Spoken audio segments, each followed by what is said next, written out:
Di dunia ini, setiap orang memancarkan frekuensi spesifik yang menentukan keberuntungan mereka, yang selanjutnya menentukan kesuksesan mereka dalam hidup. Frekuensi yang lebih tinggi berarti keberuntungan yang lebih baik, dan dengan demikian perasaan yang lebih sedikit.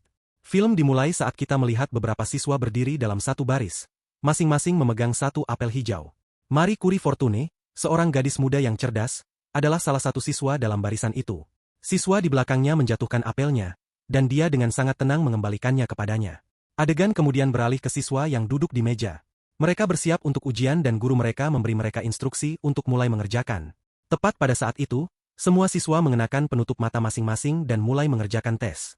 Setelah tes selesai, guru mengumumkan nama mereka satu persatu dan menyerahkan hasil mereka. Di luar, para siswa mendiskusikan hasil ujian itu. Marie Curie dengan bangga membanggakan skornya 127 sementara teman-temannya menerima skor jauh lebih rendah darinya. Salah satu teman sombong Marie kemudian memperkenalkannya kepada Isaac Newton Mitchell, yang memperkenalkan dirinya kepada Marie sebagai Zach. Marie diberitahu bahwa Zach memiliki frekuensi -7. Teman yang sombong itu ingin mereka bertemu karena mereka memiliki frekuensi yang sangat berlawanan, sangat tinggi dan sangat rendah. Saat mereka saling menatap, tiba-tiba mulai hujan. Guru kemudian memanggil Zach karena ibunya datang untuk menemuinya. Ternyata orang dengan frekuensi tinggi dan orang dengan frekuensi rendah saling menolak. Dari saat Zach bertemu Marie hingga saat guru memanggil Zach kembali adalah tepat 1 menit, yang berarti mereka hanya bisa berhubungan tidak lebih dari 1 menit. Orang tua Marie khawatir bahwa putri mereka tidak akan pernah seperti anak-anak lain karena kurangnya empati yang lengkap. Mereka mengunjungi salah satu gurunya untuk mendiskusikan pertanyaan mereka. Guru menjelaskan bahwa karena frekuensinya yang sangat tinggi dan keberuntungan yang tinggi, dia memiliki empati yang lebih sedikit. Ketika ditanya apakah dia bisa menjalani kehidupan normal seperti yang lain, guru itu mengatakan bahwa itu tidak mungkin sama sekali. Beberapa tahun berlalu dan Marie yang sudah remaja mempresentasikan proyek sainsnya kepada guru yang sama, Miss Anderson. Alat itu adalah alat yang dapat menganalisis frekuensi dua orang lawan jenis dan memberitahu apakah mereka kompatibel atau tidak. Terapis memuji kecerdasannya dan mengatakan bahwa itu mungkin juga membantu orang berteman dan bahwa dia sendiri harus mencoba menggunakannya. Ini mendorong Marie untuk kemudian melakukan beberapa percobaan untuk mencari tahu apakah dua orang dengan frekuensi yang sangat berbeda dapat memiliki hubungan yang bermakna, atau jika ada cara bagi seseorang untuk meningkatkan frekuensi mereka. Dia memilih subjek tes yang memiliki frekuensi di ujung spektrum yang lebih rendah, Zach. Dalam percobaan pertama, dia menginterogasi Zach yang sangat canggung dengan jawabannya. Saat jam berdetak 60 detik, sebuah pesawat mulai menjatuhkan koper ke Zach, yang berhasil dia hindari. Dengan demikian, membuktikan teori bahwa dua orang dari frekuensi berlawanan ekstrim tidak dapat tinggal bersama selama lebih dari 1 menit. Miss Anderson datang ke tempat kejadian dan memperingatkan Marie bahwa frekuensi tidak dapat diubah. Dalam percobaan berikutnya, dia bertemu Zach tepat selama 1 menit dan membuat katalog semua yang dia katakan padanya. Jelas dari perilakunya bahwa Zach tertarik pada Marie tetapi sepertinya tidak pernah bisa menghubunginya. Juga, di setiap percobaan, keduanya terpisah sebelum ambang batas 1 menit. Akhirnya, Zach mengakui bahwa dia mencintainya dan bertanya apakah dia merasakan hal yang sama. Dia menjawab dengan mengatakan bahwa dia tidak mampu merasakan apapun karena kondisinya. Dia melanjutkan bahwa dia menunjukkan emosi hanya untuk berpura-pura di depan orang lain. Namun, tujuannya adalah suatu hari nanti merasakan emosi. Beberapa tahun kembali berlalu, dan Marie sudah dewasa. Kehidupan sehari-harinya berjalan dengan dia melakukan tugas sehari-hari dalam keadaan tanpa emosi. Ketika dia sedang beristirahat di rumah, teman dan keluarganya datang untuk memberinya pesta ulang tahun kejutan. Dia duduk sendirian selama pesta sampai dia didekati oleh Zach. Mereka berbicara sebentar sampai Zach mengingatkannya bahwa jam telah melewati 60 detik. Dia kemudian mengatakan bahwa dia telah menemukan cara untuk membantunya, dan dengan demikian dia setuju untuk bertemu dengannya. Kemudian, keduanya bertemu di suatu tempat. Zach mengungkapkan bahwa dia bertahan lebih dari 1 menit terakhir kali karena dia meningkatkan frekuensinya. Dia kemudian memberitahu Marie bahwa ada cara baginya untuk dapat terhubung dengan orang lain, dengan menurunkan tingkat energinya. Dia menjelaskan bahwa itu akan membutuhkan kontak fisik. Dia skeptis pada awalnya, tetapi karena dia sangat ingin mengalami beberapa bentuk emosi, dia meletakkan tangannya di atas meja dan kemudian Zach menggenggamnya di tangannya. Marie benar-benar kewalahan. Dia merasakan sesuatu tetapi tidak bisa menggambarkannya karena dia tidak tahu bagaimana rasanya mengalami emosi. Dia merasa tidak enak badan dan melepaskan tangannya tetapi menyadari bahwa berpegangan tangan sebenarnya membuatnya merasa lebih baik. Karena mereka telah berbicara jauh lebih lama dari 60 detik yang ditentukan, alam mulai memberontak dan Marie, merasa kewalahan, mencium Zach. Kita kemudian mengalami cerita dari sudut pandang Zach. Anak laki-laki di awal yang menjatuhkan apel adalah Zach sendiri, dan dia menyukai Marie sejak awal. Ketika guru memanggil Zach dari taman bermain untuk menemui ibunya, itu agar mereka dapat mendiskusikan masa depannya di institut dengan Miss Anderson. Dia merekomendasikan agar Zack dipindahkan ke fasilitas yang berbeda karena frekuensinya terlalu rendah, dan bahwa dia tidak akan pernah cocok dengan yang lain. Zack dengan keras kepala menolak. Setelah cobaan itu, Zack pergi ke rumah Theo, satu-satunya temannya. Ketika dia sampai di rumah, dia disambut oleh ayah Theo yang menunjukkan kepadanya bahwa dia memiliki keterampilan yang berbeda dari orang lain karena kemampuannya untuk menggunakan imajinasi. Ini terwujud ketika dia menemukan bahwa dia sangat cocok bermain piano, karena kemampuannya untuk melihat progresi piano. Dengan Theo, dia belajar bahwa dia tidak bisa bersama Mari karena orang berenergi tinggi dan orang berenergi rendah menciptakan medan magnet yang saling tolak dan menyebabkan kehancuran. Film kemudian dipercepat ke tahun-tahun remaja Zack di mana dia, seperti Mari, mempresentasikan proyek di pameran sains. Mari datang ke mejanya dan meminta untuk bertemu dengannya setelah sekolah. Keduanya jelas memiliki agenda yang berbeda. Mari ingin bereksperimen pada Zack sementara Zack bertekad untuk meningkatkan frekuensinya, mencoba yang terbaik untuk menjalin kontak dengan Mari. Kita melihat bahwa untuk meningkatkan frekuensinya sendiri, Zack, dengan bantuan Theo, menggunakan magnet untuk sementara meningkatkan frekuensinya. Zack bereksperimen dengan obat yang berbeda sebelum setiap pertemuan dengan Mari untuk melihat mana yang paling efektif. Namun, itu tidak banyak membantu karena Mari mengaku tidak merasakan apa-apa kepada Zack. Percepatan lagi ke saat Zack dewasa. Dia menyajikan teori terobosan yang mendefinisikan kembali konsep frekuensi. Dia memberitahu para profesor bahwa bahkan orang berfrekuensi tinggi dapat mengalami emosi jika mereka percaya padanya. Sayangnya baginya, tidak ada yang percaya kepadanya.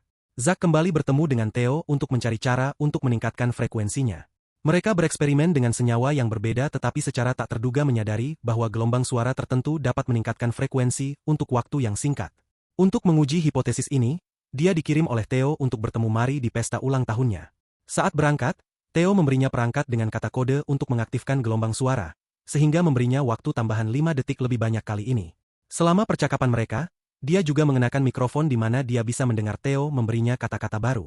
Akhirnya mereka menemukan terobosan ketika keduanya berciuman.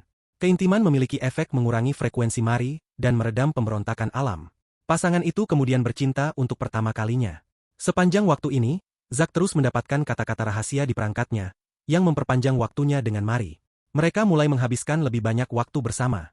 Selama waktu mereka bersama, Mari mengalami beberapa serangan ketidakberuntungan, seperti ketinggalan keretanya. Ini adalah tanda yang jelas bahwa frekuensinya menurun. Dia kemudian membuat langkah berani dan membawa Zack untuk mengunjungi orang tuanya. Orang tuanya, dalam banyak hal, adalah individu berfrekuensi tinggi seperti dia. Jadi mereka khawatir bahwa ketika seorang pria biasa datang ke rumah mereka, ketidaksesuaian frekuensi akan menyebabkan pemberontakan alam. Mari meyakinkan mereka bahwa itu tidak akan terjadi dan kemudian seluruh keluarga makan malam bersama. Di meja, Zack menjelaskan kepada ayah Mari bagaimana konsep menyelaraskan frekuensi bekerja. Dia menjelaskan bahwa alam akan selalu mencari keseimbangan sehingga orang berfrekuensi tinggi dan frekuensi rendah dapat bersama karena individu berfrekuensi rendah akan menerima sebagian energi dari individu berfrekuensi tinggi. Ini akan menyebabkan keseragaman dan semua orang bisa berada di tingkat yang sama. Dia kemudian mempresentasikan alatnya kepada ayah Mari dan menjelaskan cara kerjanya. Pada dasarnya, alat ini mengambil ketidaksesuaian frekuensi antara orang-orang di sekitarnya dan menyajikan kata ajaib yang dapat membantu menyeimbangkan frekuensi. Ayah Mari sangat bersemangat mendengar bahwa alat dapat digunakan untuk mencapai keseimbangan total. Dia percaya bahwa alat itu akan membuat konsep energi tinggi dan energi rendah menjadi tidak berguna, sehingga memberikan keadilan kepada semua orang. Faktanya, ayah Mari sangat yakin dengan gagasan keseimbangan universal sehingga dia membentuk tim peneliti untuk meningkatkan fungsionalitas alat itu. Tim itu terdiri dari beberapa teman sekolah lama Zack. Namun, mereka segera menemukan efek samping yang aneh. Jika seseorang meminta siapapun untuk melakukan apapun setelah mengucapkan kata ajaib itu, mereka akan melakukannya tanpa sadar. Sementara Zack dan ayah Mari mencoba mencari cara untuk memperbaiki glitch itu, Mari menyadari bahwa ketika Zack bertemu dengannya di pesta ulang tahunnya, dia menggunakan kata-kata yang dipilih dengan cermat untuk menurunkan frekuensinya. Kemudian, dengan kata ajaib dan permintaan yang lemah, dia secara tidak sadar memaksanya untuk jatuh cinta padanya. Ayah Mari sangat marah pada Zack karena memanipulasi putrinya seperti itu. Untuk pembelaannya, Zack mengatakan bahwa dia tidak tahu tentang efek samping itu dan bahwa keseluruhan hal itu adalah kesalahpahaman. Tak perlu dikatakan, ayah Mari membubarkan tim dan membuat semua orang menandatangani kontrak untuk menghentikan ide bereksperimen dengan alat itu. Dia juga melarang Zack bertemu Mari lagi. Suatu hari, setelah kembali ke kamarnya, Zack menemukan beberapa pria di kamarnya. Salah satu pria mengatakan bahwa mereka berasal dari pemerintah. Dia bahkan memiliki alat yang sama yang ditemukan Zack. Pria itu kemudian mengajukan 3 pertanyaan kepada Zack dan dia hanya bisa menjawab dengan menganggukkan kepalanya. Zack menyadari bahwa pertanyaan yang diajukan pria itu diungkapkan sedemikian rupa sehingga akan memastikan dia mengatakan yang sebenarnya. Zack tidak mengerti bagaimana itu mungkin karena tidak ada orang lain yang mengetahui pekerjaan yang telah mereka lakukan dengan alatnya. Pria itu kemudian menawarkan pekerjaan kepada Zack. Setelah Zack mencapai tempat rahasia, pria itu menjelaskan bahwa pemerintah telah membentuk tim rahasia.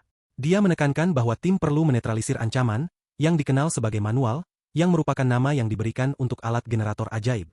Tim itu terdiri dari tim yang didirikan Ayah Mari sebelumnya, karena hanya mereka yang tahu cara kerjanya. Agen pemerintah kemudian menceritakan kepada mereka kisah tentang bagaimana teknologi ini telah muncul beberapa kali di masa lalu, dan menyebabkan kehancuran tetapi selalu disembunyikan dari publik, untuk menjaga keseimbangan dan kedamaian. Dia tahu bahwa itu pasti akan ditemukan kembali dan mereka harus menguburnya secara rahasia. Selama beberapa hari berikutnya, tim bekerja dengan sangat rajin mencoba mencari cara untuk mengatasi masalah ini. Mereka semua mengajukan ide, saran, dan model matematika mereka untuk menyelesaikannya tetapi tidak pernah mencapai konsensus. Sementara itu, Ayah Mari masih dingin terhadap Zack. Zack kemudian menyarankan untuk membuat anti-manual, yang cacat sehingga persepsinya di mata publik tercemar dan orang-orang cenderung tidak tertarik untuk menggunakannya. Juga, dia menyadari bahwa dari studinya tentang pola, pasti ada beberapa kata penawar untuk meniadakan efek dari kata-kata yang glitching. Mereka semua berpegang pada teori ini untuk mencobanya. Mereka akhirnya menghasilkan kata-kata yang menyeratkan perintah yang tidak berbahaya tetapi hanya dapat digunakan sekali setiap jam. Pejabat pemerintah tidak senang untuk mengganti satu kata yang menyebabkan kekacauan dengan kata lain dan jadi dia segera melarang kata-kata itu. Kemudian, atas permintaan Mari, Zack mengucapkan kata dari alat itu bersama dengan perintah agar Mari tidak jatuh cinta lagi padanya. Namun, dia mengatakan bahwa tidak ada yang berubah. Ketika agen pemerintah mengetahui bahwa Zack mencoba manipulasi lagi, dia dikurung di ruang isolasi dan dilarang berbicara dengan siapapun. Namun, dalam keadaan sendirian ini, pikiran Zack mulai mengembara ke kedalaman pengetahuannya dan mendapatkan semua yang dia ketahui tentang subjek itu untuk menemukan solusi, sebuah penawar. Pikiran dan suara sumbang melintas di benaknya sampai solusi menjadi jelas baginya. Dia tahu di mana menemukan penawar itu. Putus asa untuk menemukan penawar itu, Zack memancing penjaga ke kamarnya dan mengucapkan satu kata yang membekukannya di tempat. Dia kemudian melarikan diri dari fasilitas rahasia itu. Dia menuju ke rumah Ayah Theo di mana dia tahu dia akan menemukan penawar itu. Ayah Theo menyadari bahwa Zack telah mengetahuinya dan menawarkan untuk membantunya. Mari juga tiba di tempat kejadian dan memberitahunya bahwa dia memiliki sedikit waktu. Tepat pada saat itu, pejabat pemerintah menyerbu tempat itu dan menahan Zack. Tiba-tiba, Ayah Theo mulai memainkan melodi di pianonya. Ketika ditanya apa yang dia lakukan, dia menjawab bahwa dia hanya memberi mereka penawar itu. Dia kemudian menantang mereka untuk menggunakan kata apapun saat dia bermain. Pejabat pemerintah melakukannya dan yang mengejutkan mereka, itu tidak membuat perbedaan. Ayah Theo kemudian mengungkapkan bahwa ketika Mozart bermain, setiap orang memiliki frekuensi yang sama. Dia melanjutkan dengan mengatakan bahwa musik menetralkan kekuatan kata-kata, dan bahwa Mozart mengimunisasi orang terhadap buku yang berisi kata-kata itu. Singkatnya, musik mengatur ulang segalanya. Segmen terakhir ditampilkan dari sudut pandang Theo. Terungkap bahwa dialah yang menjatuhkan apel sehingga Zack bisa berbicara dengan Mari. Juga terungkap bahwa Theo memiliki frekuensi rata-rata yang tepat. Apa yang terjadi selanjutnya adalah dinamika yang menarik antara Theo dan ayahnya. Ayahnya percaya bahwa manusia dapat melepaskan diri dari jebakan pemikiran seperti mesin dengan menggunakan imajinasi dan konsep kehendak bebas mereka. Theo, di sisi lain, percaya bahwa semua manusia adalah mesin dan mereka bisa sangat mudah diprediksi. Semua pekerjaan Theo selama film ini mencerminkan pola pikir ini. Dari bantuannya kepada Zack mengendalikan frekuensi hingga proyek sainsnya yang dihalangi oleh daya tarik Zack Mari.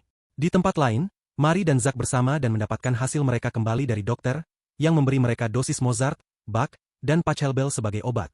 Dokter juga mengonfirmasi bahwa perasaan Mari bukan karena manipulasi. Film berakhir dengan nada tinggi ketika Theo percaya dia telah menemukan simfoni universal. Pengetahuan lengkap tentang hal-hal yang akan memungkinkannya memprediksi bagaimana setiap interaksi atau peristiwa akan terjadi.